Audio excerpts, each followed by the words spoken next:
மயிலாடுதுறையில் மாவட்ட அளவிலான குழந்தைகள் பாதுகாப்பு மற்றும் குழந்தைகள் நலன் தொடர்புடைய துறைகளுக்கான ஆய்வுக் கூட்டம் குழந்தை உரிமைகள் பாதுகாப்பு ஆணையத் தலைவர் தலைமையில் நடைபெற்றது.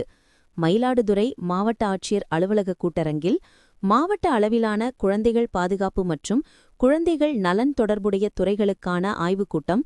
தமிழ்நாடு குழந்தை உரிமைகள் பாதுகாப்பு ஆணையத் தலைவர் புதுக்கோட்டை விஜயா தலைமையில் உறுப்பினர்கள் உஷா நந்தினி, செல்வேந்திரன், மாவட்ட ஆட்சியர் எஸ் ஸ்ரீகாந்த், மாவட்ட காவல் கண்காணிப்பாளர் ஸ்டாலின் ஆகியோர் முன்னிலையில் நடைபெற்றது.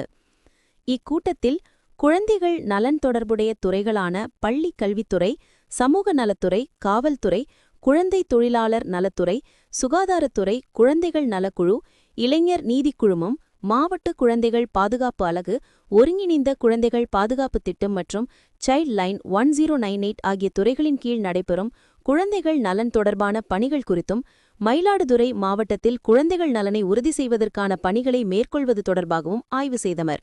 மேலும் மயிலாடுதுறையில் செயல்பட்டு வரும் மயிலாடுதுறை அறிவகம் குழந்தைகள் இல்லத்தை ஆய்வு செய்து அங்கு தங்க வைக்கப்பட்டுள்ள குழந்தைகளின் நலன் குறித்தும் கேட்டறிந்தனர். தமிழ்நாடு அரசின் குழந்தைகள் அரசு நலத்திட்டங்களை மக்களிடம் முழுமையாக கொண்டு சேர்க்க அனைவரும் இணைந்து செயலாற்ற வேண்டும் என ஆணையத்தால்